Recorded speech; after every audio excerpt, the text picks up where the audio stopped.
I was rinsing out my coffee cup when I heard my son clear his throat behind me. It wasn't his usual casual sound. It was that tight, forced kind of cough people do right before they say something they know you're not gonna like. "Mom," he said, "we need to talk about something important." Important. At my age, important usually means a doctor's report, a bill, or a funeral. I turned off the tap, set the cup in the sink, and wiped my hands on the dish towel. "All right, Daniel, what's on your mind?" He didn't sit at the table like he usually did. He leaned against the doorway instead, arms folded, eyes moving around my little kitchen like he was looking at a house he might buy. "You can't live here alone anymore, Mom," he said. "It's time to sell the house and move into our basement." For a second, I thought I had misheard him. The spoon slipped from my fingers and hit the sink with a sharp little clang that sounded way too loud in the tiny room. "Sell the house," I repeated, very slowly. "And move where?" "Our basement," he said, like it was the most reasonable thing in the world. "We've been talking about it. It just makes sense. You'd be with us, you'd be safe, and you wouldn't have to worry about all this." He waved his hand in a small circle that seemed to include the sink, the counters, the faded curtains, maybe my whole life. "Daniel," I said, "I've lived in this house for 42 years. "I know, Mom," he answered quickly, like he'd rehearsed that part. "And that's exactly why it's getting too much for you. The stairs, the yard, the snow in the winter. It's not safe.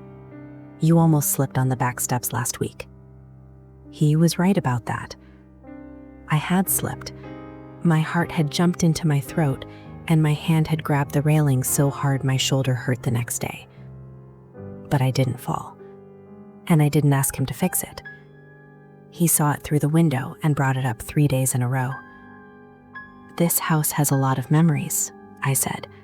"Your father and I—" "I know, Mom," he cut in again, that same practice tone.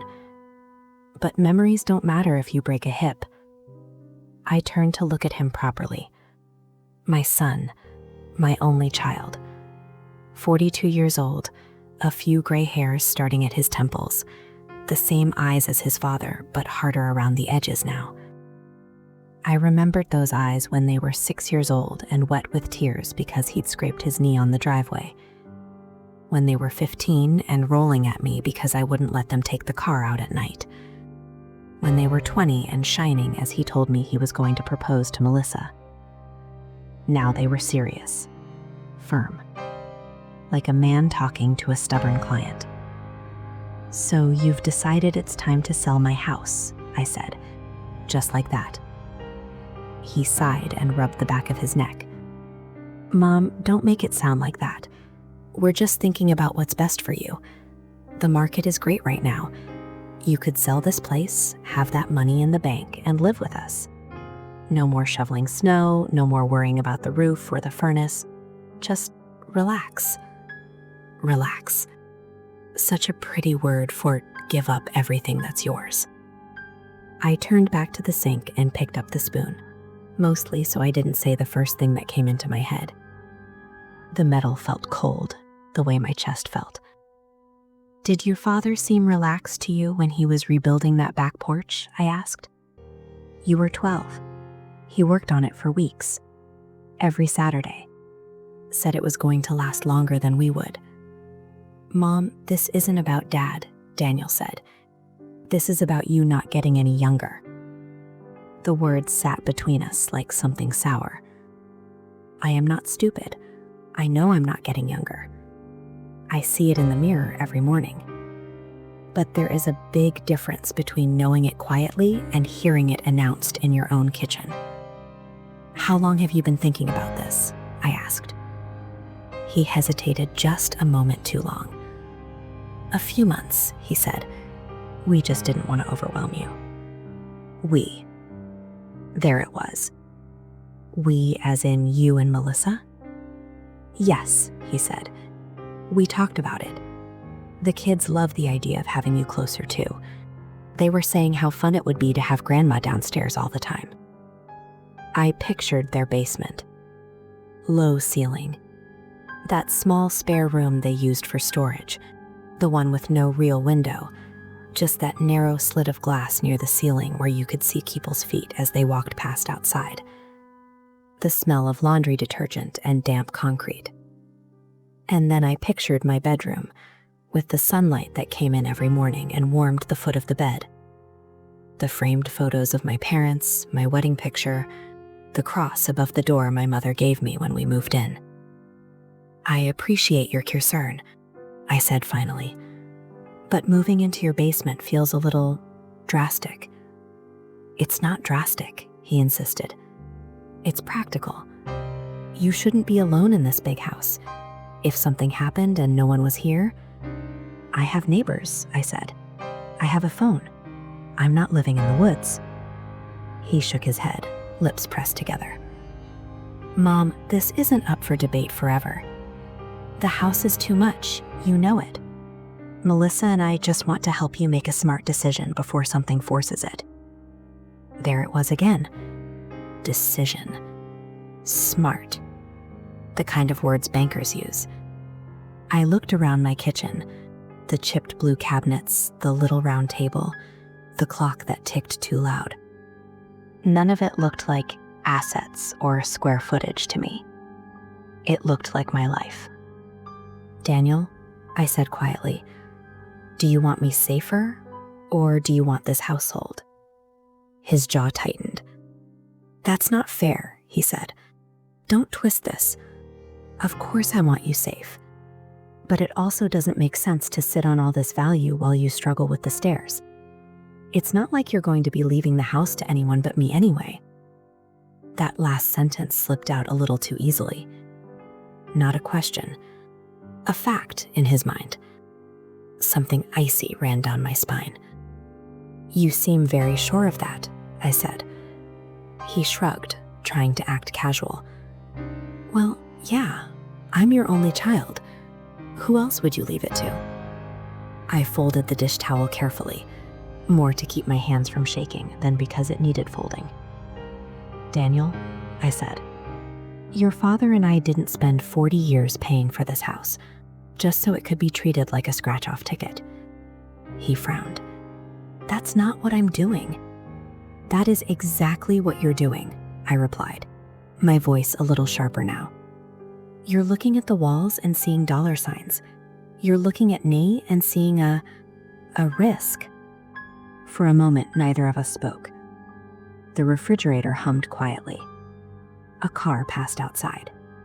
He finally broke the silence.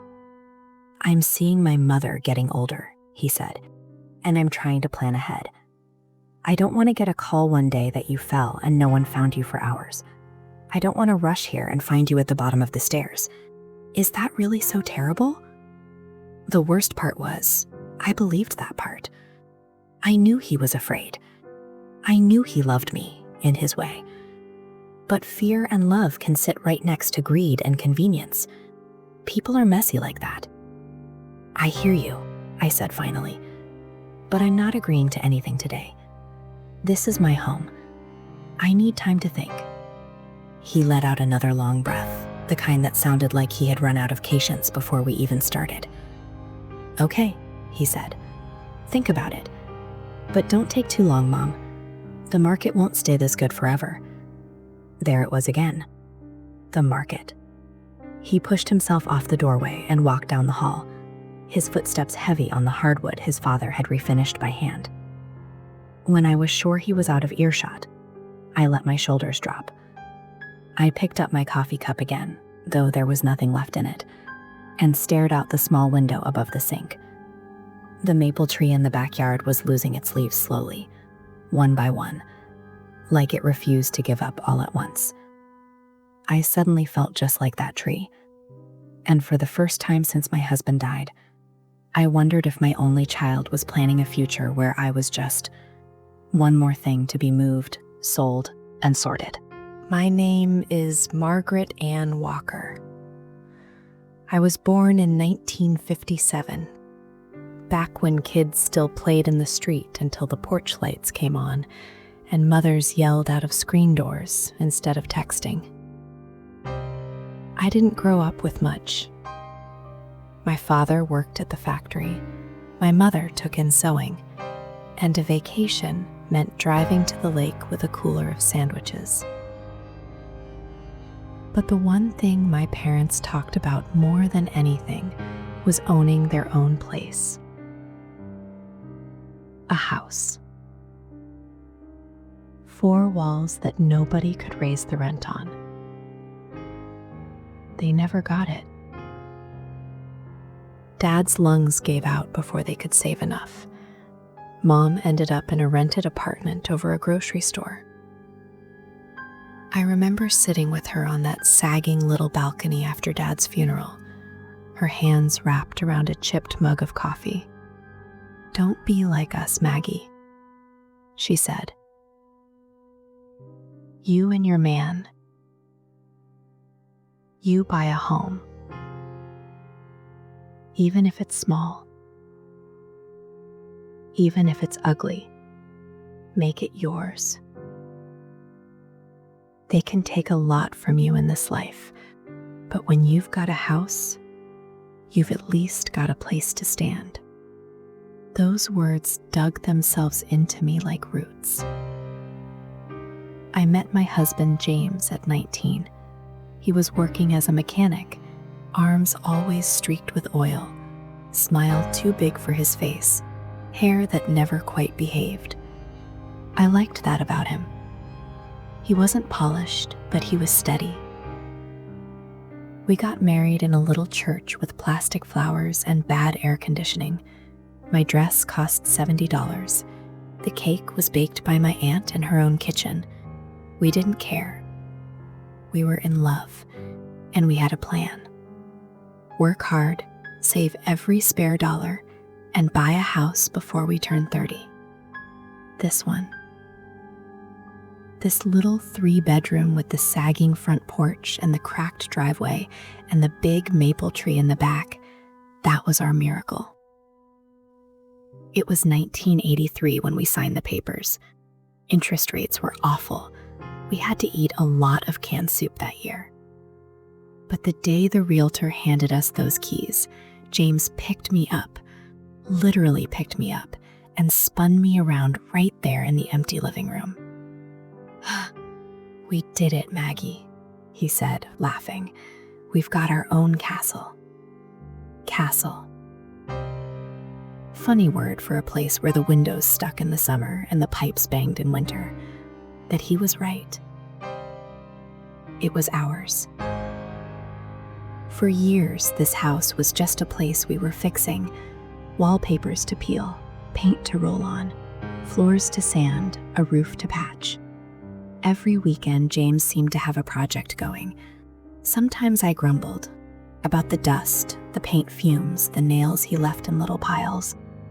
But now, looking around, I see him in every corner.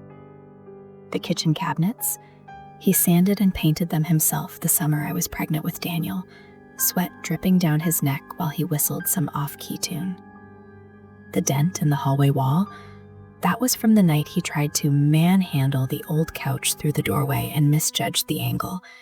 He swore he'd fix it the next day. He never did. I never let anyone else touch it. Daniel was born right down the hall in the smallest bedroom because the hospital was full and he came faster than anyone expected. My sister nearly passed out. The nurse kept shouting instructions. James looked like he was torn between crying and dancing. Later, when everything was calm, I lay in that room with my newborn son asleep on my chest and sunlight filtering through the cheap curtains and thought, this is what my mother meant. This is the place they can't take away. This house has seen all my versions. The young wife who burnt the first Thanksgiving turkey and cried in the bathroom. The tired mother who stepped on Lego bricks at 3 a.m. The middle-aged woman standing in the yard waving as her teenage son drove off to college. And then the widow. James died in that front bedroom. Heart failure, they said. Quick. He'd been joking about the game on TV an hour before. 1 minute he was complaining about the referee. The next he was on the floor. By the time the ambulance arrived, he was fading. They brought him back in and put him on the bed. Machines, wires, that cold, stinging smell of antiseptic. I stood in the doorway, hands shaking, feeling like I was watching someone else's life. He looked at me and whispered, "You'll be okay, Maggie. You've got the house. You've got Daniel." And then he was gone. We've got the house. That's what stuck. When you lose a person, everything else feels loose. Like the floor might open up and swallow you. But every morning after the funeral, I woke up in this same bedroom, put my feet on this same old wood floor, and thought, at least I'm still here. At least I'm still standing where we planned to stand. Over the years, I made little deals with myself. When the water heater broke, I told myself, if I can get this fixed, I can stay a little longer. When I had my first real scare on the back steps, that slip Daniel keeps bringing up, I told myself, if I just get a better railing, I can stay. I never once sat at this kitchen table and thought, well, maybe it's time to sell, move into someone's basement, and become a piece of furniture they rearrange when it suits them. Too old to manage the house is not something I ever said about myself. That's something other people decided to say about me. I know I've slowed down. I make more noises when I stand up than I used to. I read the pill bottles twice to make sure I don't mix anything up. I check the locks 2 or 3 times every night. But there are still mornings when I wake up before sunrise just to sit in my own kitchen with a cup of coffee and listen to the house breathe. The hum of the fridge, the tick of the clock, the whisper of the furnace kicking on. It's like an old friend talking in the next room. This house remembers me back. It remembers every argument and every apology. It remembers Daniel stomping down the hallway when he was 16, yelling that he would never forgive us for grounding him. It remembers him creeping into our bedroom later that night, crying because his girlfriend had dumped him, and his father pulling him into a clumsy hug. It remembers the birthdays, the Christmas trees that leaned a little to one side, the nights we stayed up too late playing cards at this very time. It remembers the birthdays, the Christmas trees that leaned a little to one side, the nights we stayed up too late playing cards at this very table. So when my son stood in this kitchen and told me I should sell it, it didn't feel like a practical suggestion. It felt like he was asking me to erase the last 40 years and tuck what was left of me under his stairs. I thought about my mother, sitting on that balcony over the grocery store, telling me to buy a house. I thought about James, whispering that I'd be okay because I had this place and our boy. And then I thought about the way Daniel had looked at the cabinets, the walls, the floor, measuring them with his eyes, already halfway into a future where this wasn't mine anymore. Maybe that's what bothered me most. Not that he wanted me safe, not that he worried about my age, but that when he looked at my home, he didn't see what I saw. He didn't see his father's sweat, my mother's advice, his own childhood. He saw equity, potential, a down payment on his next chapter. People think getting old is about bodies giving out, but sometimes it's about watching the things you love slowly stop being ours in other people's minds. they become available. I'm not naive.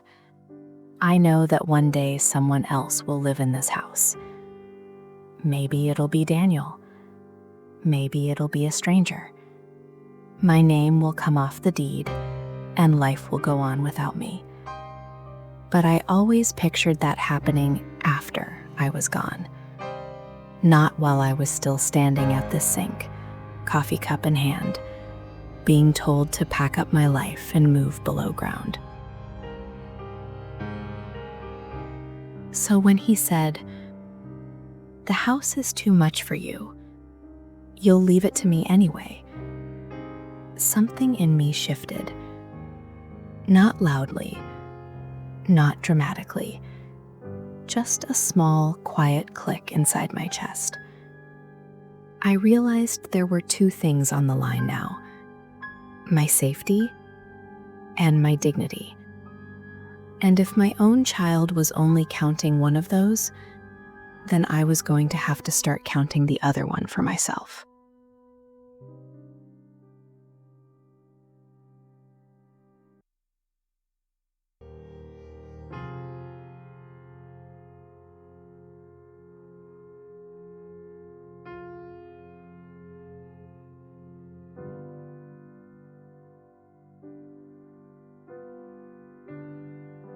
A few days went by after that kitchen conversation.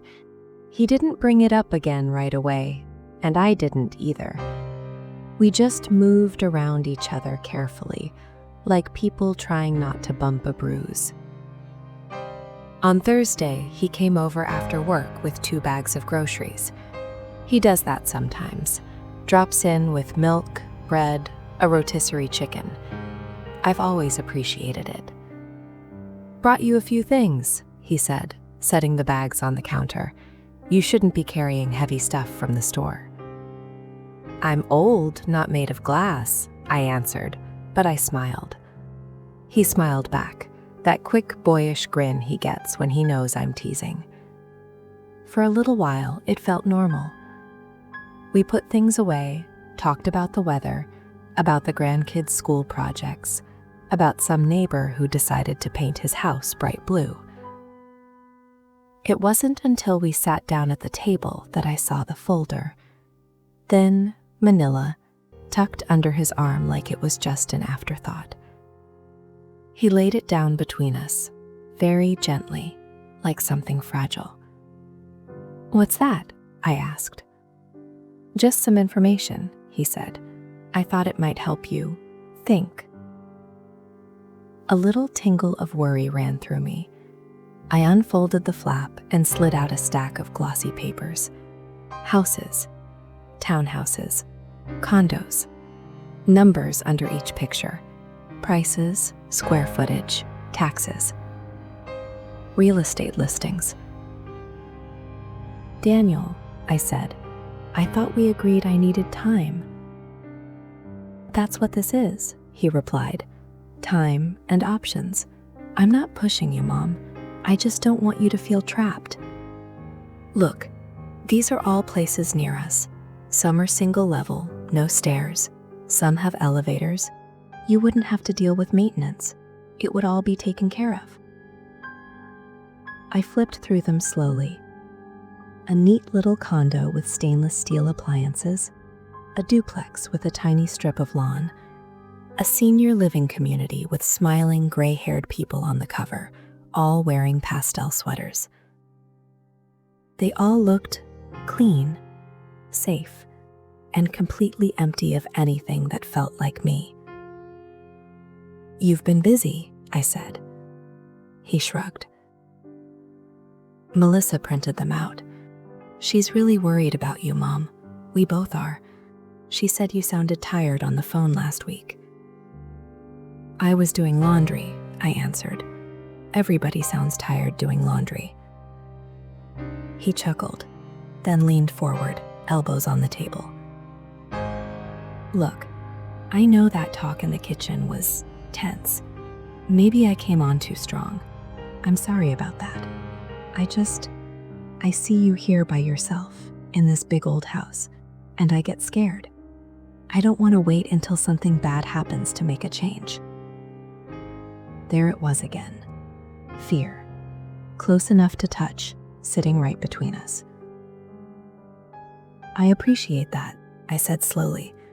But you keep saying big old house like it's a monster. It's 3 bedrooms, Daniel, not a mansion.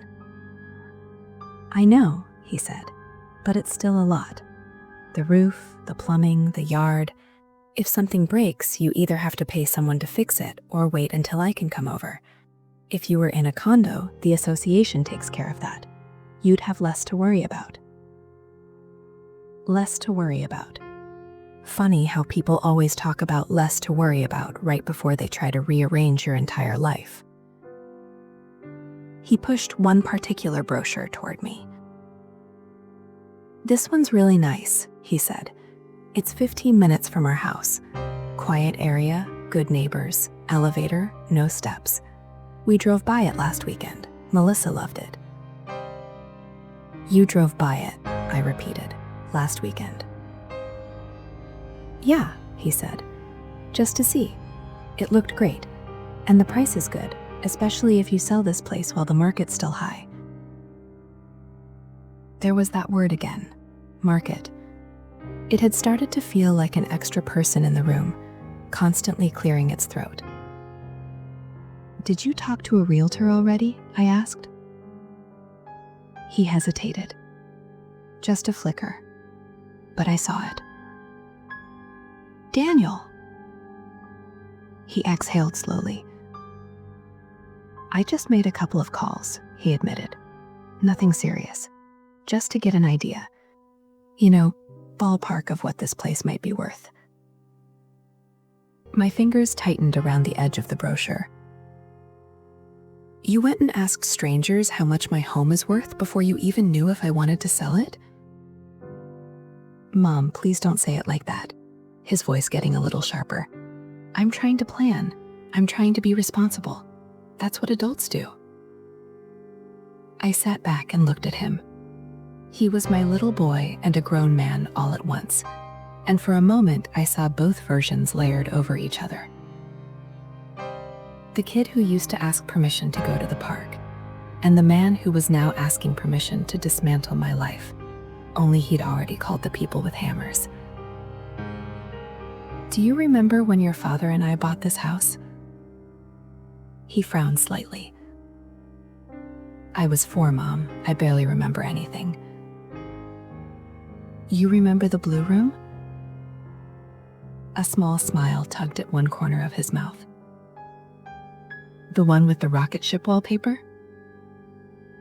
Yes, I said. You begged for that wallpaper. Your father almost fell off the ladder putting it up because you kept running in and out yelling, "Is it done yet?" He laughed, just a little. I do remember that, he said. That wallpaper came down the year you turned 13, I continued. You told us it was babyish and you wanted something cool. Your father and I spent a whole weekend painting that room. You picked the color, that awful dark blue. Hey, he protested, still smiling. I liked that color. I hated it, I said, but there was warmth in my voice now. I still painted it, because you were growing up, and the room had to grow with you. I let that sit for a moment. Now you're grown, I added, and you're asking me to shrink. The smile faded from his face. That's not what I'm doing, he said quietly. I just don't want you to fall and break something and then wish we'd done something sooner. I think about that all the time. I really do. I know you worry, I said, and I'm glad you do. A lot of people my age have kids who don't worry at all. I thought of my friend Linda, whose son hadn't visited in 2 years. Of Ruth down the street, whose daughter only called when she needed money. At least Daniel was here. At least he brought groceries, fixed leaky faucets, worried about icy steps. But love can carry the wrong ideas on its back. Answer me honestly, I said. If this house were rented, if I didn't own it, if there were no equity, no market value to talk about, would you still be pushing this hard for me to move? He blinked. His mouth opened, then closed again. I don't know, he admitted. It's not that simple. It's exactly that simple, I replied, more sharply than I planned. If this were some apartment with peeling paint and a cranky landlord, you would probably say, Mom, stay put. We'll fix what we can. No point in moving you at this age. That's not fair, he shot back. Why can't it be both? Why can't I worry about you and also think about the fact that this house is valuable? You're always talking about not wasting things. Is it wrong for me to think about the future? Future. Whose future, exactly? It's not wrong to think about the future, I said. It's wrong to plan mine without me. He rubbed his forehead like he had a headache. Mom, I'm not the enemy here, he said. I'm trying to help. People my age are dealing with kids, jobs, aging parents. It's a lot. I'm juggling a lot. And I didn't juggle? I asked. You think raising you, working part-time, taking care of this house, nursing your father at the end, you think that wasn't juggling? His shoulders sagged. I didn't say that. No, I said. You didn't. But you're talking to me like I've never made a decision in my life, like I'm just waiting for you to come tell me what to do. Silence settled over the table. I could hear the muffled sound of kids playing outside somewhere down the street. He finally spoke again, softer this time. What if we start small, he said. Come stay with us for a week. Just try it. The kids would love it. We can set up the basement room, make it cozy. See how it feels. No commitment. Just a trial run. Trial run. It sounded like trying out a new couch. My first instinct was to say no. Flat out, no. But then another thought nudged its way in. Maybe I should see what he's imagining for my future.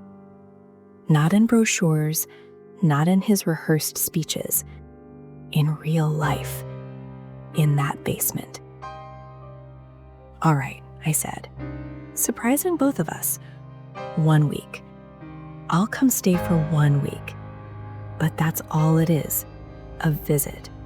Not a promise. Not a test I'm supposed to pass. His face relaxed a little, tension easing from his jaw. That's all I'm asking, he said. Just try it.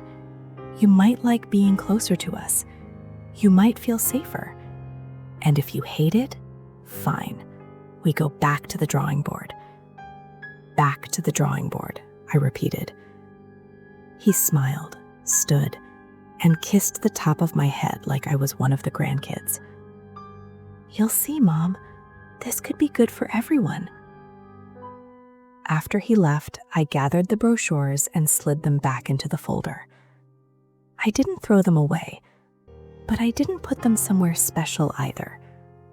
I shoved the folder into the back of the junk drawer, the same drawer where old batteries, rubber bands, and menus go to disappear. He said he was just worried, and I believed him. But worry can sometimes be the polite word people use while they rearrange the pieces of your life into a pattern that suits them better. The week in the basement would show me which it was. The week before my trial run in their basement, little things started to change in how Daniel talked about my house. They were small at first, easy to ignore if I'd wanted to. On Monday, he came by after work with coffee. He almost never did that unless something was wrong. "Thought you might like a treat," he said, handing me my usual, medium 2 creams. Figured we could sit on the porch for a bit. We settled into the old chairs James and I had bought at a yard sale 30 years earlier. The paint was chipped, but they still held us. For a few minutes, it was just nice. We watched cars go by, talked about the neighbor's new dog, complained about the price of eggs. Then his eyes drifted across the yard. "You know," he said, "a realtor told me this neighborhood has really gone up. People are paying crazy money for even smaller houses than this. You're sitting on a gold mine, Mom." Gold mine? Funny, I had always thought I was sitting on my front porch. "Is that what they said?" I asked. "Crazy money?" He laughed. "Yeah, it's wild. One block over, a place went on the market and had like 10 offers the first week, all over asking price." I took a slow sip of coffee, letting the heat sit on my tongue. "And what would you do with a gold mine exactly?" He shrugged, staring out at the street. "Pay off the cards finally," he said. "Get ahead a little, maybe fix this knee." He patted his leg. "Melissa's been talking about redoing our kitchen forever. The cabinets are falling apart. We'd finally be able to breathe, you know?" There it was. Not you'd finally be able to breathe. We. "I see," I said. "My house could help your cabinets breathe?" He chuckled like I'd made a joke, but I wasn't joking. "Come on, Mom," he said. "It's not like that. I just mean it would help everyone. You'd have money in the bank, we'd have some room to straighten things out, and you wouldn't have to stress about anything." Stress. That word was starting to feel like a salesman's tool. "Do I seem very stressed to you?" I asked quietly. He looked over, studied my face like he was trying to read fine print. "You seem tired," he said eventually. "Lonely sometimes. You say you're fine, but then you tell me how you didn't see anyone all weekend, or how your back hurt after mowing the lawn." "Being tired after mowing the lawn doesn't mean I'm ready to hand you the deed," I replied. He sighed. "That's not what I'm saying." Maybe not in those words, but the meaning was starting to leak through, like water from an old pipe. 2 days later, Melissa called. "Hi, Mom," she said, voice bright. "How are you feeling today?" "I'm all right," I answered. "Just made some soup. You?" "We're good," she said. "Hey, I wanted to run something by you. No pressure, just an idea." "Those are dangerous words," I said lightly. She laughed. "Well, you know how we talked about you coming to stay for a bit? I was thinking we could start setting up the basement room this weekend. The kids are excited to help. They already started talking about where your dresser could go." "Oh?" I said. "Already?" "Just to get a feel for it," she said quickly. "If you don't like it, we can change things. But it might help you picture how cozy it could be. I found some curtains that would look really cute down there, kind of farmhouse style." Farmhouse. Putting farmhouse curtains in a basement doesn't turn it into a farmhouse. "Have you ever lived in a basement, Melissa?" I asked. She paused just a beat too long. "Well, no," she said. "But plenty of people do. Finished basements can be really nice. It's just a different kind of space. You'd have privacy, your own bathroom, and you'd be safe with us upstairs if anything happened." There was that word again, safe. spoken like I was a glass vase on a high shelf. After we hung up, my chest felt heavy. I walked room to room like I was checking on sleeping children. The living room with the threadbare rug we'd meant to replace for 10 years but never did. The dining room where we'd hosted every Thanksgiving until James got too sick. The small office where I kept bills, paperwork, and the old metal lockbox that held our will. In that office, I stopped. My hand rested on the top of the lockbox, fingers tracing the cool metal. We had written our will when Daniel was in college, back when the future felt like something we could put on paper and trust to behave. House goes to Daniel. Simple. Logical. We never questioned it. But back then, Daniel was just a boy eating ramen and calling to ask how to do laundry. Not a man standing in my kitchen talking about the market and a gold mine. On Saturday, they invited me over for lunch. "We'll grill," Daniel said on the phone. "The kids can play and you can see how the basement's coming along." "How the basement's coming along," I repeated after we hung up, as if it were a project we had all agreed on. When I arrived, the grill was going, kids were running around the yard, and everything looked annoyingly cheerful. "Grandma!" they shouted, throwing themselves at my waist. Their little arms squeezed me tight, and for a moment, all the noise in my head went quiet. Kids have a way of doing that. "Come see," the older one said, tugging my hand. "We made your room pretty." My stomach clenched. They pulled me inside, down the stairs, chattering the whole way. The basement room was changed. Boxes gone, walls painted, bed made. A small rug with flowers, a lamp with a soft yellow shade, and on the fresh wall, that whiteboard I'd see later with Grandma's rules written neatly across the top. At that moment, though, what caught my eye wasn't the bed or the rules. It was a stack of flattened cardboard boxes and rolls of packing tape sitting in the corner. "What are those for?"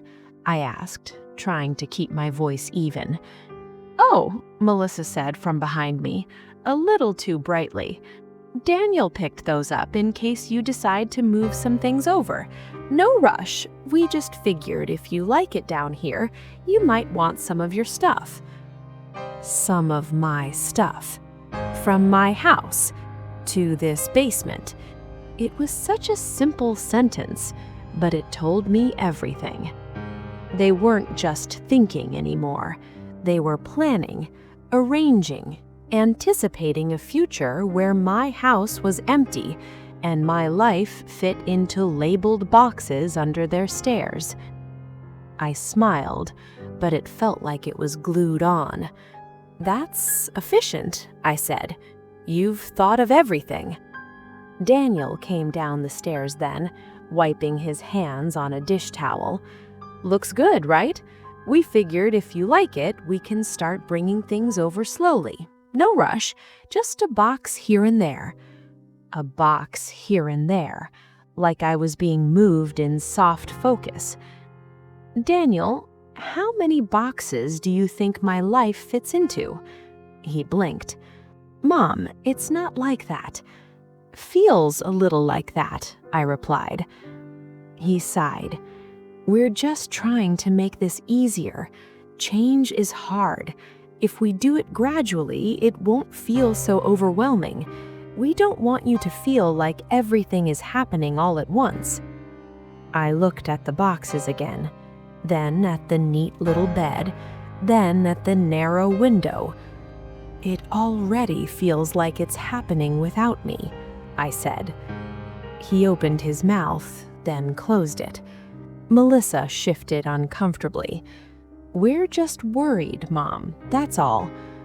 People keep saying that's all when they're doing something big. We're just worried, that's all. We just made some calls, that's all. We just got some boxes, that's all. All those little that's alls add up to someone else deciding where you sleep. Standing in that basement, surrounded by fresh paint and cardboard, I realized something clearly for the first time. This wasn't just about my safety. It was about their comfort, their bills, their kitchen, their vision of a future where I fit neatly into a lower level, while the upper level got new countertops. I didn't know exactly what I was going to do yet, but as I ran my hand over this smooth, freshly painted wall, a different kind of thought formed quietly in the back of my mind. If they could make plans without telling me, maybe I needed to make a plan of my own. Chapter 5. The Basement Trial Run.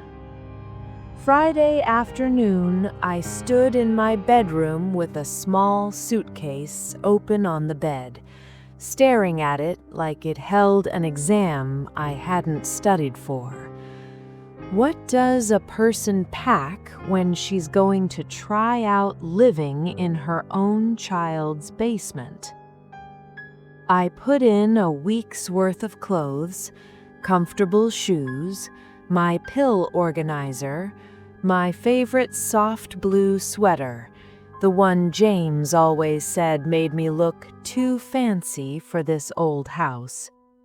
At the last second, I added my pillow and a framed photo of him and me at the lake, just in case the walls down there felt too strange and I needed something that knew me. Daniel arrived right on time, honking lightly instead of just walking in like he used to. When I opened the door, the grandkids shot past him and wrapped themselves around my waist. "Grandma, you're coming to stay," the younger one shouted. "For a visit," I corrected, smoothing her hair. "Just a little visit." Daniel took my suitcase from my hand. "Ready?" he asked with a grin that tried to be casual and came out a little stiff. "As ready as I'll ever be to be interviewed by a basement," I said. He laughed, but his eyes flickered. The drive over was filled with kid noise, arguments about which song to play, stories about school, a long explanation of a cartoon I couldn't quite follow. It helped. Their chaotic joy covered up the quiet voice in my head whispering, "You're going to see what they really think your future looks like." When we pulled into their driveway, Melissa was at the door, wiping her hands on a dish towel, face bright. "There she is," she said. "Come in, Mom. Dinner's almost ready. The kids have been bouncing off the walls waiting for you." She hugged me and I hugged her back. Whatever else I felt, I loved that she always greeted me like I was something good walking through her door.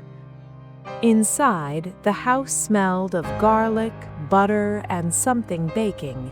Warm, noisy, full of life. Coats on chairs, toys under the coffee table, mail stacked by the door. For a moment, I almost let myself relax. Then my eyes slid, uninvited, to the door that led downstairs. "Come on," Melissa said, touching my arm. "We set up your room. I hope you like it." We went down the narrow stairs, the kids thumping behind us like a herd of tiny elephants. The air changed as we went, cooler, a little heavier, with that faint, permanent basement smell you can never quite get rid of no matter how much you clean. The room was on the right at the bottom of the stairs. They'd worked hard, I could see that. The concrete floor was mostly covered by a new rug with soft colors. The walls had a fresh coat of pale paint. A small bed sat against one wall, neatly made with a comforter covered with little flowers. There was a bedside table with a lamp, a digital clock glowing 2 bright red numbers, and a small dresser in the corner. Near the ceiling, that narrow basement window showed a slice of sky, a bit of grass, and the bottom of the wooden fence. No neighborhood view, no street, no maple tree, just ankles and dirt. "It looks nice," I said, and I meant it in the way you mean it when someone redecorates a hotel room. "We wanted it to feel cozy," Melissa said. "We got you a new mattress, memory foam. Daniel almost took a nap on it while we were setting it up." One of the kids tugged my hand. "Look, Grandma, we made you a sign." On the wall above the dresser hung a small whiteboard with neat writing and colorful doodles around the edges. In big letters at the top, "Grandma's Rules. 1. Let us know if you're going out. 2. No doing laundry alone. 3. No standing on stools or chairs. 4. Always keep your phone charged. 5. Tell us if something hurts." My throat tightened. "Isn't that cute?" Melissa asked. "We made it together. We just want to make sure you're safe while you're here." Safe. There was that word again, wrapped around a list of instructions like ribbon on a leash. "It's very thoughtful," I managed. Daniel came down the stairs carrying my suitcase, a little out of breath. "So," he said, "what do you think? We can still change things. If you want another lamp or a TV down here, we can add that. It's just a start." I ran my hand over the bedspread. It was soft, new, and smelled faintly like plastic and detergent. Everything down here was new. Nothing down here knew who I was. "You've done a lot of work," I said. "Thank you." He smiled, relieved. "The bathroom's just across the hall," he said. "We got a non-slip mat for the shower and one of those grab bars. No tub, but the shower's good. Watch the water, it gets hot fast. I'll show you." We stepped into the small bathroom, narrow, no window, a fan that hummed louder than necessary. Everything was clean and bright, but closed in. I pictured myself waking up in the middle of the night, padding across the rug, opening that bathroom door. No familiar hallway, no faint glow from the streetlight through my bedroom curtains. Just walls and a fan and a small space that didn't know my name. "Nice," I said softly. "Very efficient." We went upstairs for dinner. The table was crowded with plates. Lasagna, salad, bread. The kids argued over who got to sit next to me. Melissa fussed over whether the garlic bread was too crispy. Daniel poured me a small glass of wine. "To new routines," he said, raising his glass. "To visits," I corrected, smiling so it would land as a joke. He smiled back, but something flickered in his eyes again, like the word visit didn't match the picture he'd already drawn in his head. After dinner, we played a board game with the kids. They cheated openly and badly, and I pretended not to notice. It was noisy and silly, and for a little while it almost drowned out the weight sitting on my chest. When the kids went to get their pajamas on, Melissa started clearing plates, and Daniel stood at the sink rinsing them. I stayed at the table, hands wrapped around my empty glass, listening to the clink of dishes and the murmur of their voices. I wasn't trying to eavesdrop, but small houses don't keep secrets well. Once the house is sold, we can finally get ahead. The credit cards, the medical bills. I'm so tired of feeling like we're drowning. I know, he answered, his voice low. If we can get it on the market before winter, we might get offers fast. The guy I talked to said homes on her street are getting snapped up. My heart started to thud in my ears. Do you think she'll go for it? Melissa asked. She's stubborn, but once she gets used to being here, it'll be easier. She's not going to want to deal with snow and stairs after this. Besides, she's going to leave the house to me anyway. We're just moving the timeline up a bit. The words hit like cold water. Moving the timeline up. That's how he saw it. Not as my life changing, but as a schedule adjustment. Hurt. I stared at the tabletop, tracing a scratch in the wood with my fingertip. Out in the living room, the little one sang to herself as she looked for her missing stuffed bear. Daniel's voice dropped even lower. If we do this right, we can pay off most of the cards, put something away for college, and finally redo this kitchen. Mom will be safe, we'll be stable. It's a win-win. Win-win. For a moment, I felt like I'd left my own body and was watching from the ceiling. There they were, my son and his wife, talking about my house like it was a prize in a raffle they were pretty sure they had already won. I didn't hate them. That would have been easier. I heard the stress in Melissa's voice, the edge of fear under Daniel's calm. Life is expensive. Kids are expensive. Healthcare is expensive. I understood how tempting it must be to look at a fully paid-off house and see salvation. But understanding didn't soften the sting of knowing I was being slotted into a plan where my yes was assumed. I stood up quietly and walked to the hallway, heart beating too fast. "Everything okay, Mom?" Melissa called, noticing me. "Just going to freshen up. Be right back." I walked to the top of the basement stairs and stopped. The door was open, the light from below cutting a yellow wedge across the floor. I looked down. Bed, rug, rules, narrow window. I imagined waking up down there every morning, hearing footsteps above my head, smelling coffee I hadn't brewed and dinners I hadn't planned, waiting for someone to remember to invite me upstairs.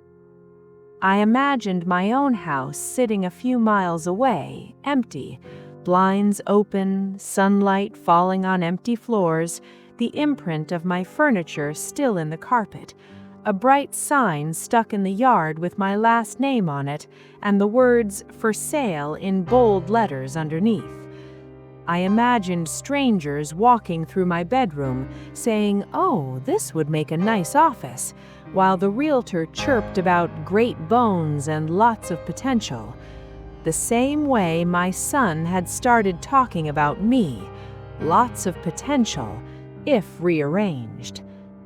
At the top of those stairs, something inside me settled, not like giving up, more like a stone finally dropping to the bottom of a pond. They were making plans. They were calling realtors, printing listings, buying boxes. If I didn't make a plan of my own, I was going to wake up one day and realize my life had been folded into their convenience while I was busy trying to be understanding.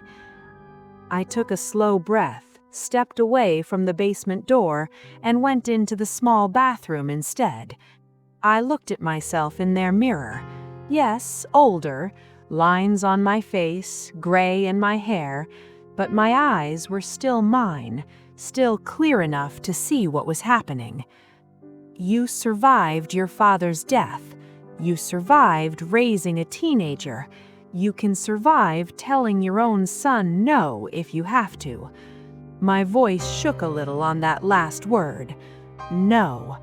I wasn't ready to say it out loud to him yet, but for the first time I knew I was going to have to say it to someone else first. Someone who could help me turn that small word into something that actually protected me. Someone like a lawyer. The second night of my visit, I couldn't sleep. The house upstairs had finally gone quiet. Kids tucked in, TV off, dishwasher humming softly, but my mind was louder than ever. I lay on the basement bed staring at the ceiling, watching the faint shadows of footsteps pass overhead. Every thud was a reminder I was down here, they were up there. I'd never been so aware of floors before. I glanced at the clock. 11:38 p.m. Too late to get up, too early to stop thinking. I tried to focus on good memories instead. Daniel as a baby, James laughing in our kitchen, holidays in our own living room. But every warm memory seemed to bump into the same cold thought. They're planning a life where you don't go home. The breaking point didn't come from some big dramatic fight. It came the next morning, wrapped in something small and humiliating. I was at the kitchen table having coffee when the older grandchild came in, still in pajamas, hair sticking up in every direction. "Morning, Grandma," she yawned. "Morning, sweetheart," I said. "Did you sleep well?" "Yeah," she said. "Mom said when you live here all the time, I can come down and sleep in your room if I have nightmares." My heart squeezed. "She did, huh?" "Uh-huh," she said, climbing onto my lap like she used to when she was smaller. "She said it'll be like having a sleepover with you whenever I want.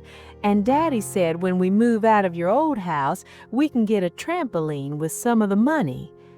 I froze. "He said what?" I asked, gently. She kicked her heels against my leg, completely innocent.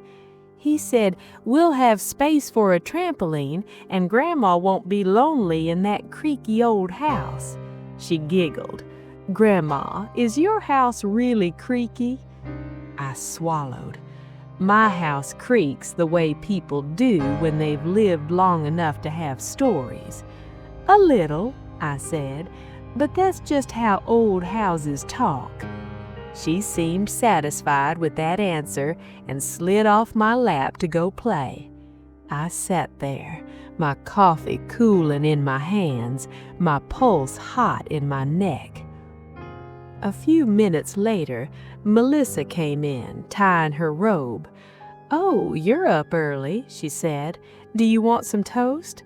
"I'm okay, thank you," I replied.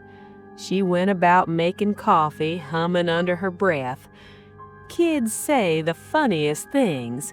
Sometimes they repeat exactly what they hear.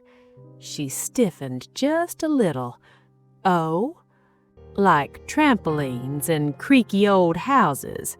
Her hand froze on the coffee container. "They talk a lot," she said. "Sometimes they mix things up." "Well," I said, keeping my voice as even as I could, "this time they didn't." The room went very still. She turned, leaning back against the counter, mug in hand. "Look," she said, "maybe we shouldn't dance around this. Yes, we've talked about the house. You know that. You heard us. We're not villains for thinking about our finances, Margaret." I felt my cheeks flush. "I never said you were villains, but there's a difference between talking about possibilities and making plans on the assumption that I'll just say yes." She exhaled sharply through her nose. "You're trying to help us," she said, "and we're trying to help ourselves. Both can be true. You act like it's some kind of crime to be relieved that selling a paid-off house could solve half our problems." "What bothers me," I said quietly, "is that every time you say help, what you mean is change everything about my life so ours is easier." The room went very still.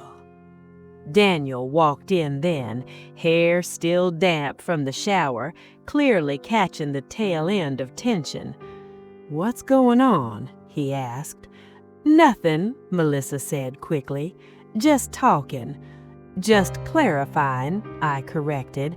"Apparently I'm not the only one who's been having conversations." He looked between us, jaw tightening. "Mom, can we not start the day like this?" "You started it, or rather your daughter. Kids repeat what they hear, you know.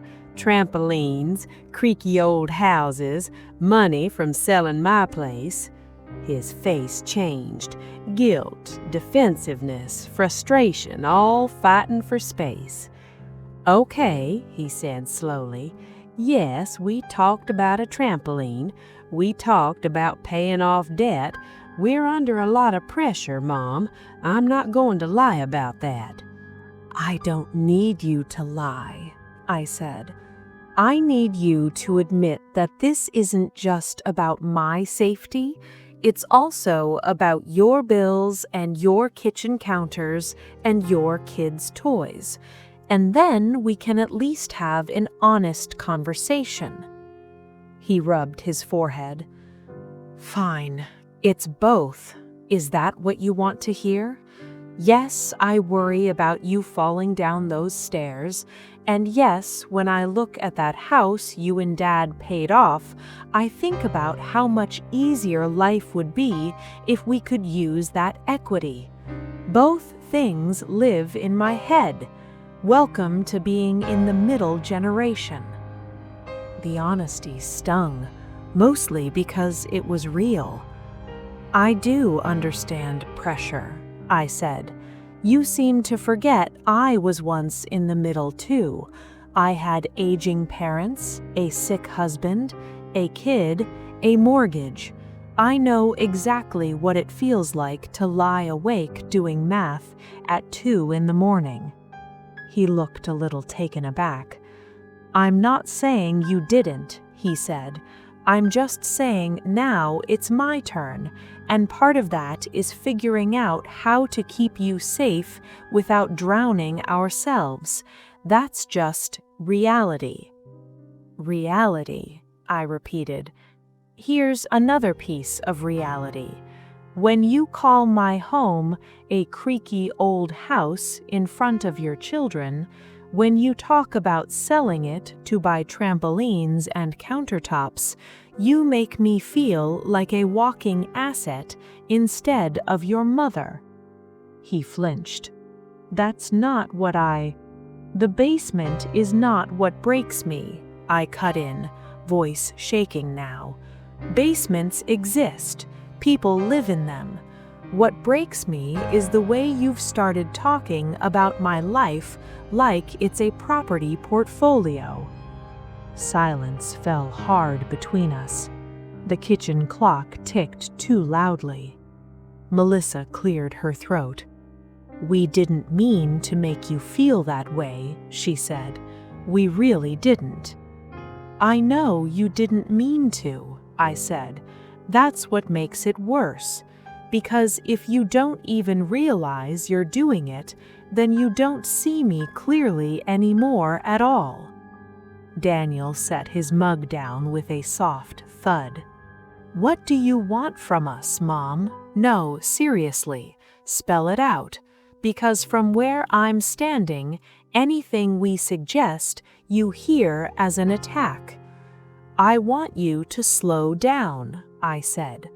"I want you to stop talking like my moving out of my home is a done deal. I want you to stop making plans with my house before I agree to anything.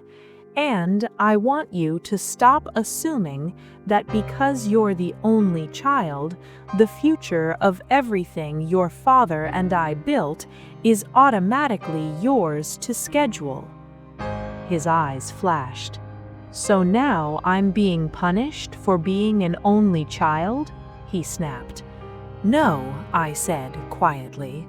"You're being reminded that only child doesn't mean owner of my decisions while I'm still breathing."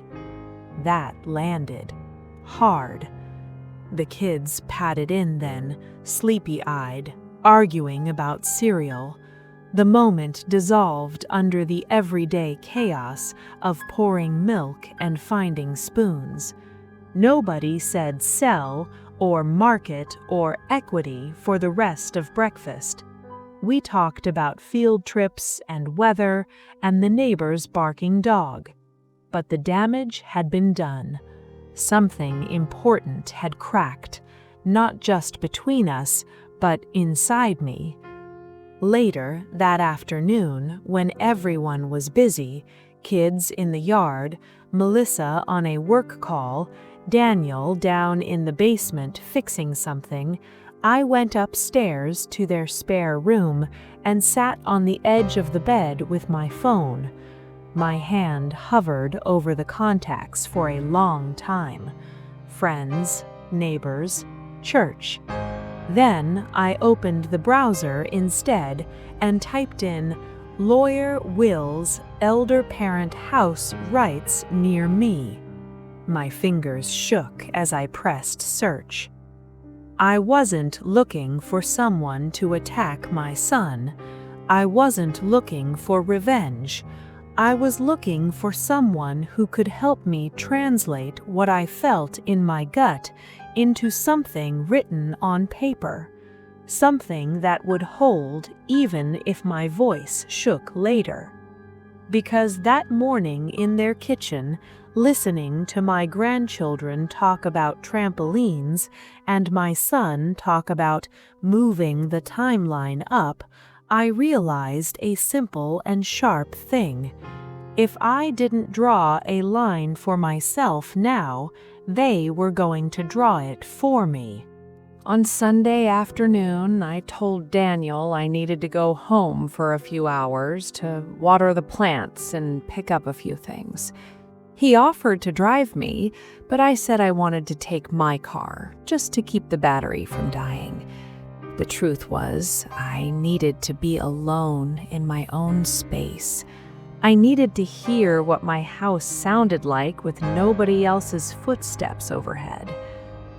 When I opened my front door, the familiar smell wrapped around me. Coffee, old wood, a hint of the lavender cleaner I've always used on the floors. It felt like someone putting a shawl over my shoulders. I set my purse down on the hallway table and just stood there for a moment, listening. The quiet wasn't empty, it was full of my life. I walked through each room, touching things the way people touch gravestones, gently, like an apology. In the living room, I let my fingers trail along the back of the couch. In the dining room, I straightened a crooked picture of our first Thanksgiving here. In the small office, I opened the drawer where the old metal lockbox sat. There it was, dull gray, heavy, exactly where James and I had left it years ago. I lifted it out and set it on the desk. My hands shook as I turned the key. Inside were the things adults never think about when they're young. Life insurance papers, birth certificates, the title to the car, our will. I unfolded the will carefully, the paper creased from years of being folded and refolded whenever we updated addresses or contact numbers.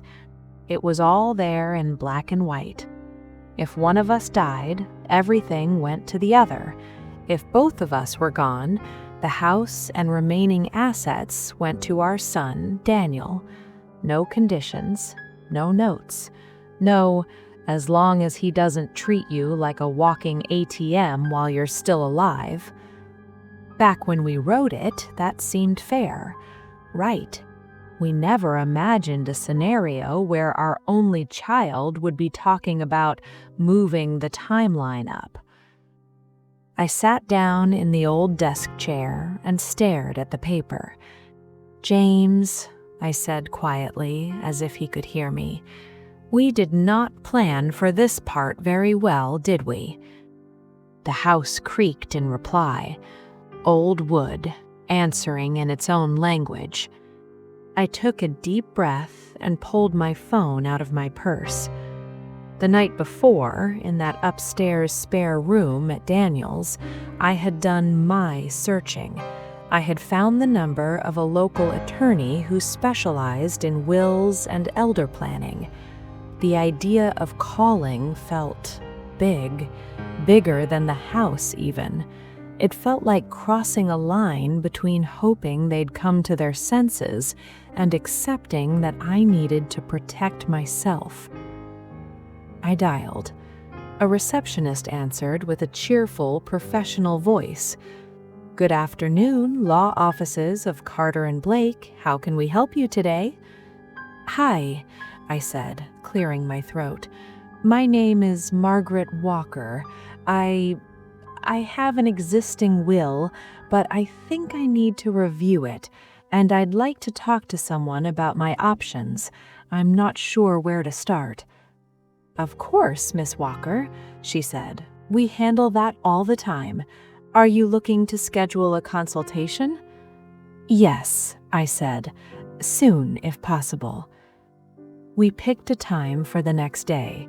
I wrote it down on a sticky note and set it on the desk like it was something fragile. When I hung up, I exhaled a breath I felt like I'd been holding for months. I wasn't trying to punish my son. I wasn't trying to cut him out of my life. What I wanted was simple in words and complicated in feelings. I wanted to make sure that as long as I was alive and thinking clearly, nobody could treat my house like a scratched lottery ticket they were just waiting to cash in. The next day, I sat in a small office smelling faintly of coffee and printer ink. The lawyer, Mr. Carter, was a man in his 50s with kind eyes and a tie that looked like it had been loosened more than once that day. "So, Mrs. Walker," he said after the introductions, "tell me what brings you in." I hadn't planned to cry. I had planned to be efficient, factual, calm. Instead, the story spilled out of me in fits and starts. "My son wants me to sell my house," I began.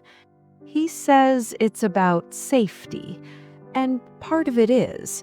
I know I'm not getting younger, but he's also talking about paying off his debts and renovating his kitchen, and my grandchildren are talking about trampolines bought with money from Grandma's house." I told him about the basement, about the rules on the wall, about the boxes stacked in the corner, waiting for my life to be sorted into them. I told him about the current will, about how it was written in a different time, when Daniel was still calling home for laundry advice instead of calling realtors. Mr. Carter listened without interrupting, pen tapping lightly on the pad in front of him. When I finished, he nodded slowly. "I hear this more than you might think," he said quietly. "Good kids making bad assumptions, stress mixing with money, parents feeling pushed before they're ready." "So I'm not crazy?" I said, relief and sadness tangling together. He shook his head. "No, Mrs. Walker, you're not crazy. You're trying to make sure your wishes are respected. That's your right." He asked a few practical questions. Did I have any serious health issues? Was I still handling my own finances? Had any doctor ever suggested I couldn't make decisions for myself? I answered, some aches, some pills, but nothing major. Yes, I paid my own bills. No, no doctor had questioned my capacity. Good, he said. That means legally you are fully in charge of your decisions. He then explained things in plain language, which I appreciated. You're allowed to change your will, he said, as many times as you want, as long as you are of sound mind. You're allowed to decide what happens to your house and when. You're allowed to put conditions if you want. And you're allowed to say, this is mine while I'm alive, and nobody gets to shove me out early because it's convenient. Tears pricked my eyes. I don't want to cut him out, I said.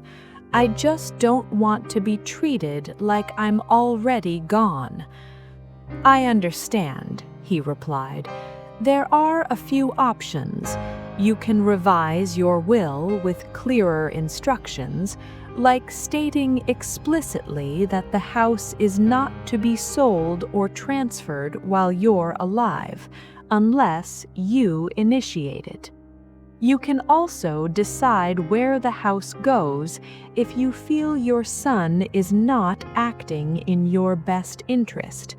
For example, some people leave property to grandchildren directly, or to a charity, or put it in a trust. A trust, charities, grandchildren, big words, big concepts.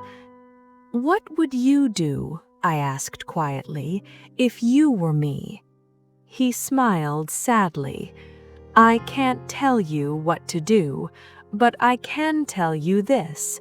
You don't need to make a decision out of guilt or fear. You can decide what feels fair and safe to you, then put that on paper so it's respected later. And if anyone tries to pressure you into selling before you're ready, you can say, I've spoken to my attorney and my affairs are in order. That usually changes the tone of the conversation. For the first time in weeks, I felt something that wasn't dread. I felt steady.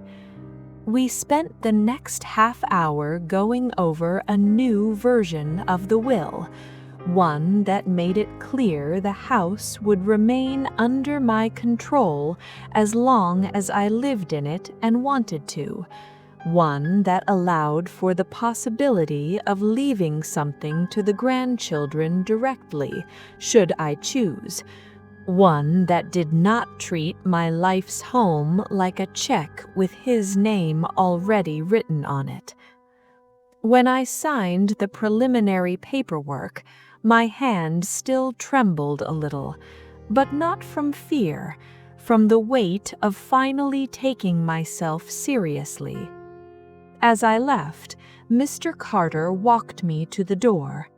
Mrs. Walker, you're not the first parent to feel guilty about protecting herself from her own child's assumptions. But remember this, you spent decades protecting him. You're allowed to protect yourself now. His words stayed with me all the way home. When I pulled into my driveway, I sat in the car for a moment, looking at my house. Same siding, same porch, same maple tree losing its leaves one by one. Only one thing had changed. Now, there was a plan written down somewhere that said clearly, in legal language my son couldn't talk over at the kitchen table, that this was still my castle, for as long as I chose to stand in it. We already made our decision. The following Sunday, they came to my house for dinner. I insisted. If we were going to talk about my future, we were going to do it on my ground, at my table, with my plates and my creaky chairs and my old maple tree watching from the window. I made pot roast the way James used to like it, slow with onions and carrots and potatoes that soaked up all the flavor.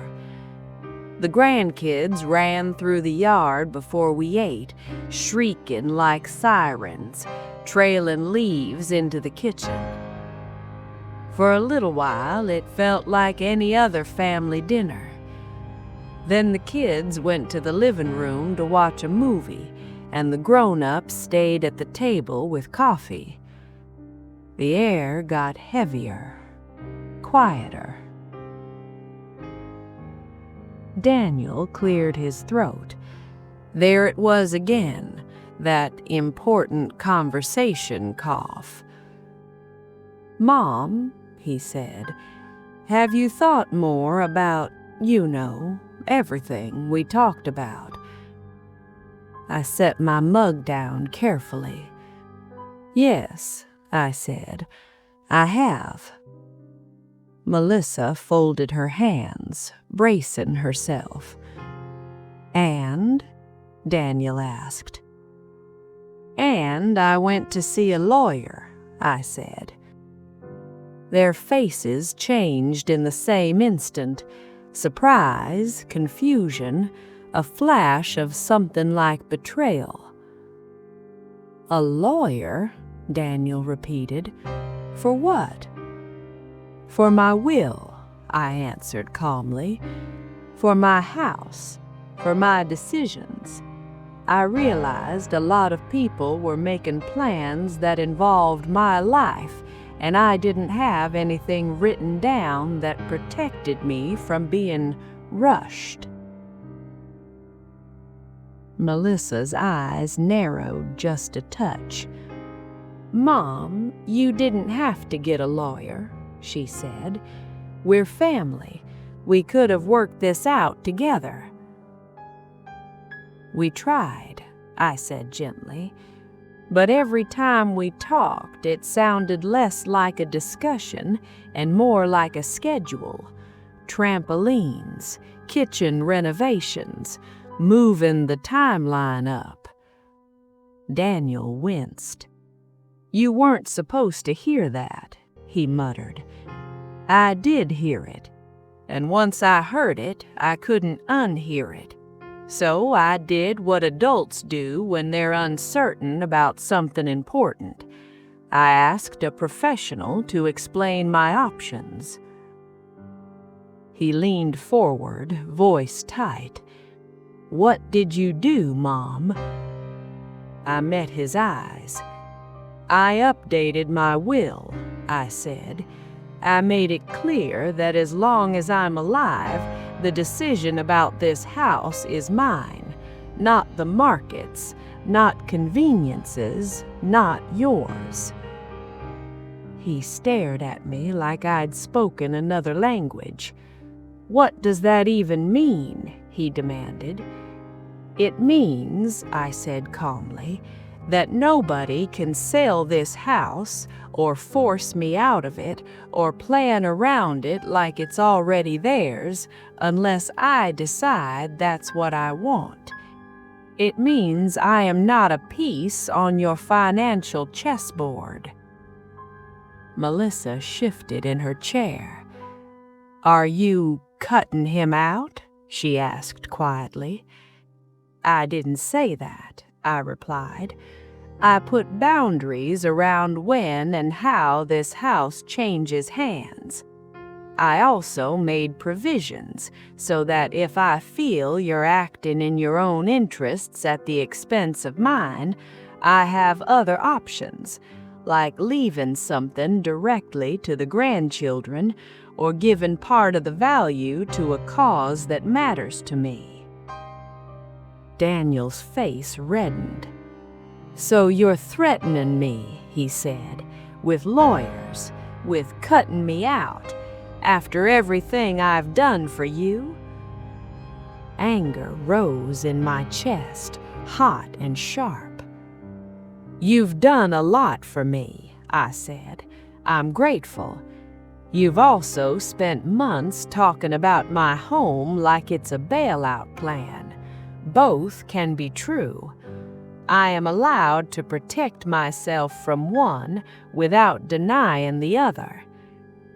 He slammed his palm lightly on the table. "This is insane," he said. "We're your family. Of course we'd end up with the house. That's how it works. Parents leave things to their kids. You changing the rules now is just cruel."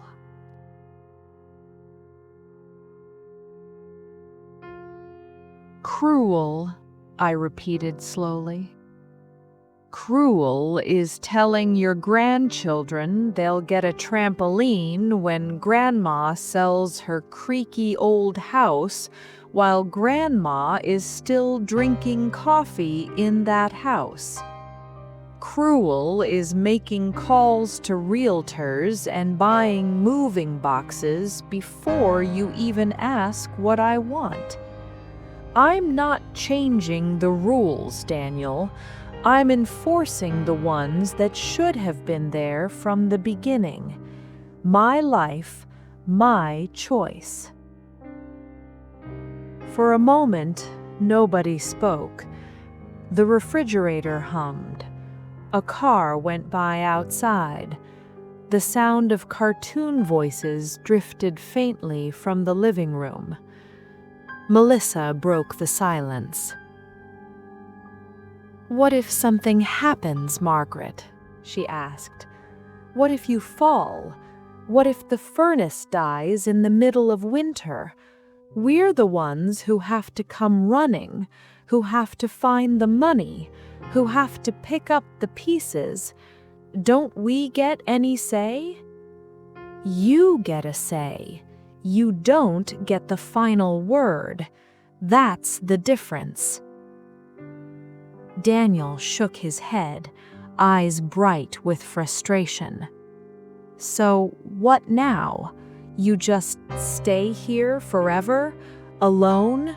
Stubborn? What's your big plan?" "My big plan," I said slowly, "is to stay here as long as I safely can manage it, with help where I need it that doesn't involve moving into anyone's basement. And if one day I truly can't manage it, we will talk again. But that day is not today, and it will not be decided because the housing market is good right now." He scoffed. "So you went to a lawyer and let them fill your head with worst-case scenarios about your own son," he said bitterly. "No," I answered. "I went to a lawyer because my own son had already filled my head with best-case scenarios for himself that all depended on me disappearing from my own home." That landed hard. His shoulders slumped. When he spoke again, his voice was smaller. "I just wanted you to be safe, and us to finally breathe a little. I didn't think it would turn into this." "I know," I said quietly. "That's exactly why I had to do it, because you weren't thinking about how it felt to be the person whose life is being rearranged so everyone else can breathe." Tears slipped down his face before he could stop them. He wiped them away angrily. "So what, you don't trust me anymore? I trust that you love me, I said. I do not trust your judgment when fear and money get mixed together. Those are different things. My job now is to make sure love doesn't accidentally bulldoze me. For a moment, Melissa looked at me for a long moment, something like understanding flickering beneath her defensiveness. If we promise to slow down, to stop talking about the house like it's sold, would you ever reconsider about moving closer? Not the basement, maybe, but something else? I took a deep breath. One day, maybe, I said honestly, but any move I make will be on my timing, not because everyone else is tired of worrying. Daniel stared at the table. So that's it. You changed the will, you put your lawyer between us, you chose a house over your own son. The words cut, sharp and low. I chose myself, I said softly. For the first time in a long time, I chose not to be guilted into a decision that would make me disappear before my time. You may not like it, you may hate it, but one day when you're my age and your back hurts and your kids start talking about what's practical for you, you might understand. He pushed his chair back and stood up. I need some air, he muttered, walking out to the porch. Melissa stayed seated, staring at her hands. He's not a bad man, she said quietly. He's just tired. We both are. I know, I answered. That's why I did the hard part for him, so he doesn't have to carry the guilt of pushing me out someday. He can be mad at me now, and later he can say, Mom made her own choices. That's a gift, whether he sees it or not. She looked at me, eyes wet. I don't know whether to thank you or be angry with you too, she said, with a tiny, sad smile on her lips. Do both, I said. That's what being in a family is half the time. We sat there in silence for a while, listening to the screen door creak as it moved in the breeze. Outside, my son leaned on the railing of the porch his father had rebuilt, shoulders hunched, staring at the yard he'd grown up in. Between us now stood something invisible and heavy, the knowledge that I had drawn a line he hadn't expected, and that for once I wasn't going to step back from it to keep the peace. The days after that dinner felt like when a storm finally moves on but leaves branches and debris all over the yard. The sky looked clear, but nothing was where it used to be. Daniel didn't call for 3 days. No, good morning, Mom. No, need anything from the store texts. No pictures of the kids with jelly on their faces. I told myself I was enjoying the quiet. I cooked for one, read my book in the evenings, watched the news without anyone sighing about the volume. But every time the phone stayed silent, a part of me flinched.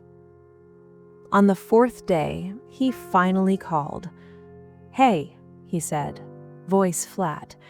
Just wanted to make sure you're okay. I am, I answered. How are you?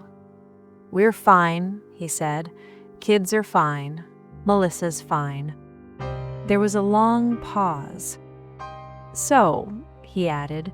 Did your lawyer tell you what percentage of your own son you're allowed to trust now, or? I closed my eyes. He didn't tell me anything about you, I said.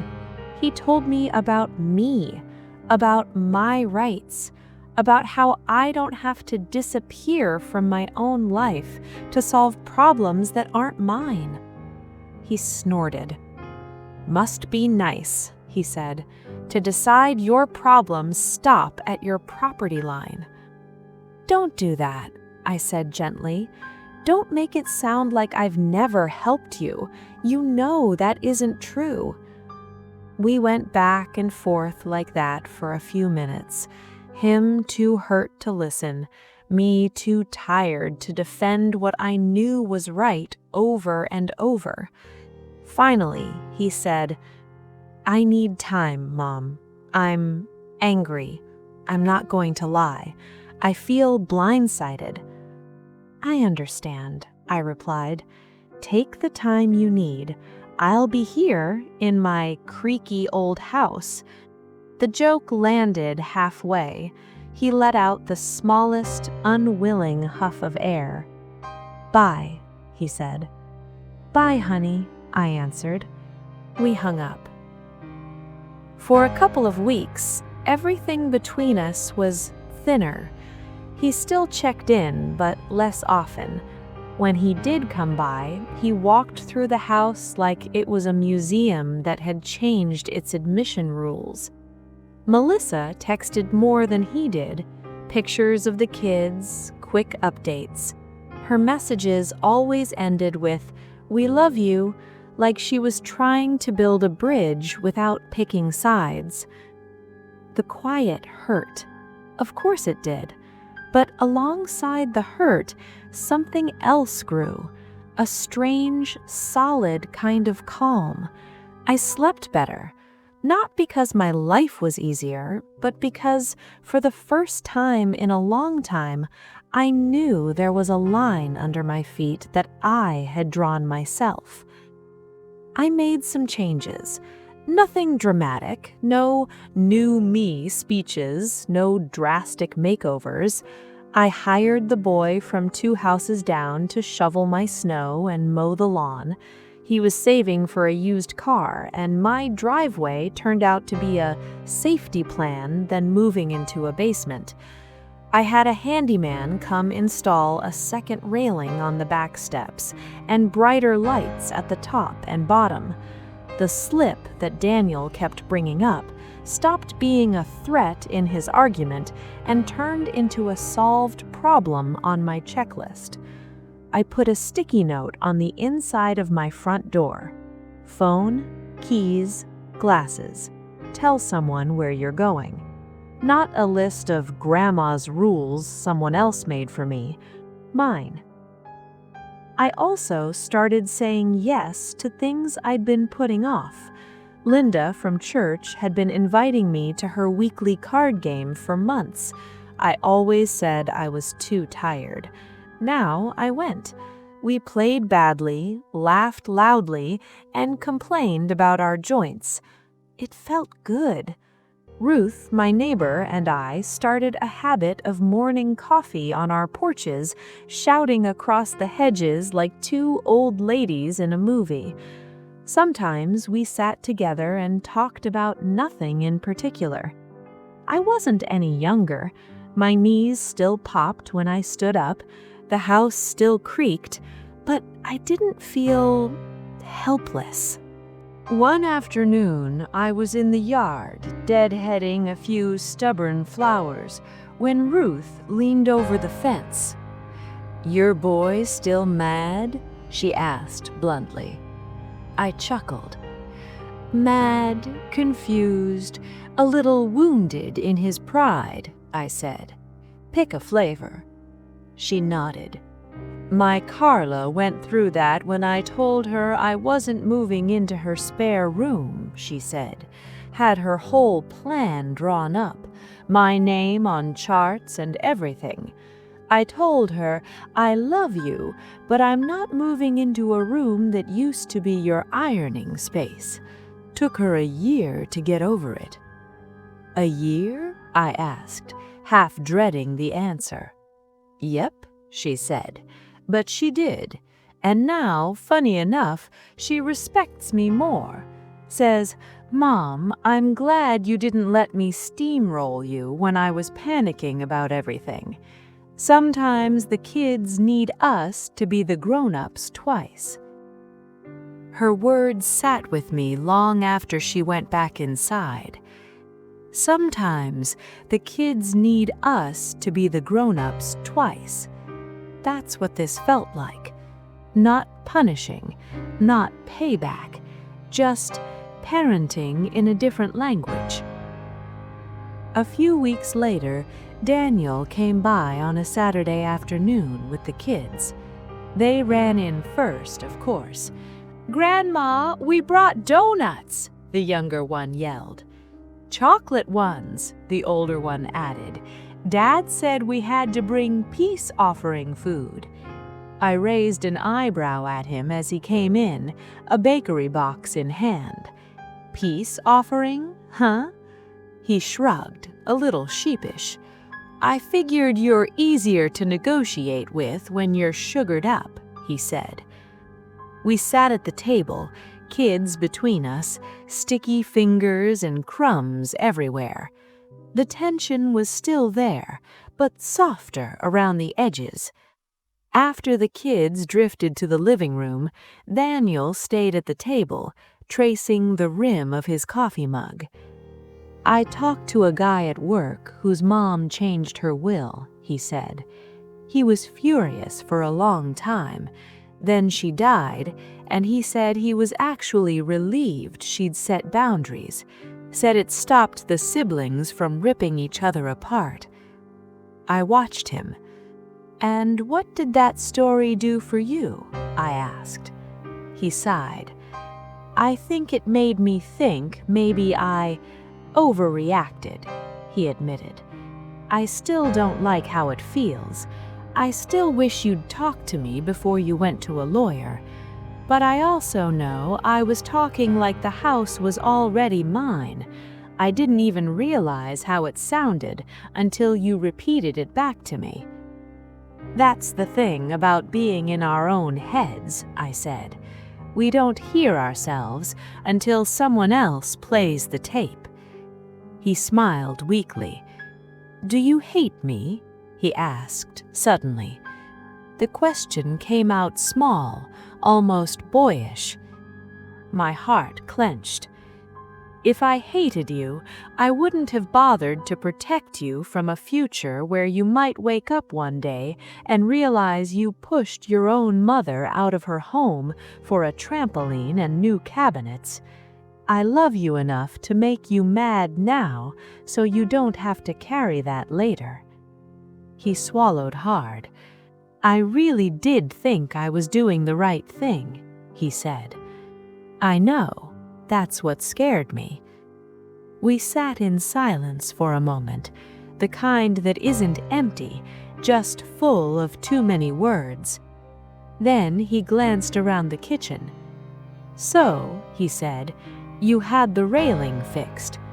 "I did," I replied, "and hired help for the yard, and put some emergency numbers by the phone. Turns out there are a lot of ways to make an old house safer that don't involve a basement." He huffed a quiet laugh. "Leave it to you to prove me wrong and be right at the same time," he said. "I'm not trying to win," I told him. "I'm trying to live. There's a difference." He nodded, eyes damp. "I'm not ready to talk about the will in detail," he said, "but I'm ready to stop acting like you betrayed me by protecting yourself. Can we start there?" That's a good place to start. That night, after they left, the house was quiet again, but it felt different now. Not like I was waiting for a fight, not like I was waiting for the next argument about the market, just quiet. I walked room to room, turning off lights, my hand brushing familiar surfaces. This time, the silence didn't feel like being forgotten. It felt like being home. What I learned. Some nights, I sit at this same old kitchen table with a cup of tea and think about how close I came to saying yes, just to keep the peace. Yes to the basement. Yes to the boxes. Yes to "the market is good right now, Mom." It would have been easier in the short term. No lawyers, no hard conversations, no hurt feelings, no weeks of thin phone calls. But every time I imagine waking up under someone else's living room, in a room I didn't choose, listening to footsteps above my head and waiting to be invited upstairs, I feel something inside me go cold. Not because basements are evil, but because that's not the ending I wanted for my story. Getting older comes with a lot of small surrenders. You surrender tight shoes because your feet won't forgive you anymore. You surrender steaming hot coffee because your hands shake a little. You surrender lifting things you used to toss around without thinking.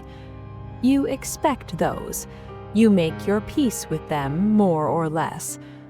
What nobody prepares you for is the moment you realize other people are making lists of things they think you should surrender long before you're ready. Your car, your house, your decisions.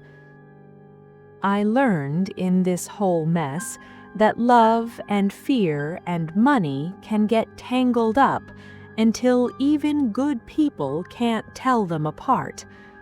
My son wasn't sitting in a dark room plotting how to hurt me. He was scared. He was tired. He was counting bills and late notices and picturing a phone call in the middle of the night. In his mind, selling the house and putting me in the basement solved everything in one clean move. I'd be safe, he'd be stable, everyone could sleep. On paper, it looked efficient. In my heart, it felt like erasing myself early. So I did something that women of my generation were not always taught to do. I said no. Not with screaming or slammed doors, just with a calm visit to a lawyer, a steady signature on a stack of papers, and a firm, shaking voice at my own kitchen table. No, you can't set a deadline on when I stop being the owner of my life. No, you don't get to plan renovations with my walls before I've even left them. No, you don't get to call it help if the only person disappearing is me. That no cost me some things. It cost me a few weeks of phone calls. It cost me being seen as reasonable in my son's eyes for a while. It cost me the illusion that we were always on the same page. But it gave me something bigger back. Myself. It reminded me that I am still the woman who signed the loan papers on this house, the woman who held a baby and a job and a sick husband together without a spreadsheet, the woman my mother told, buy a home, stand somewhere that's yours. Now, when I walk from room to room, the house feels different. Not because the walls changed, but because I finally said out loud what they've been telling me all along. You still belong here until you decide otherwise. One day I might decide otherwise. Maybe my knees will give out. Maybe my memory will fray at the edges. Maybe I'll wake up and feel more afraid of the stairs than of the silence. If that day comes, I hope I have the same courage to say yes as I had to say no. Yes to help I actually want. Yes to a move that feels like a choice, not a shove. But if there's one thing I want you to hear from this story, it's this. You are allowed to protect your dignity the same way you protect your health. You are allowed to say, I love you, but you are wrong about what's best for me right now. You are allowed to draw a line even if the people on the other side share your blood. And to the children, if you're listening, one day you might stand where my son stood, stressed, tired, trying to hold up both your parents and your own kids at the same time. When that day comes, ask yourself this: are you planning for your parents' safety or for your own comfort? The answers are not always the same. If you're lucky, you'll have the courage to tell the truth about which one is louder in your head. As for me, I sit here in my creaky old house with my tea and my memories and my new railings and the neighbor boys' shovel scrapes on the driveway, and I feel something I didn't feel for a long time. Not young, not invincible, just rightful. I'm exactly where I'm supposed to be, for now. Maybe you think I was too harsh. Maybe you think I finally stood up for myself after waiting far too long. So tell me, honestly, if your own child told you to sell the only home you ever had and offered you a basement in exchange for your front porch, your bedroom, and your name on the mailbox, what would you have done in my place?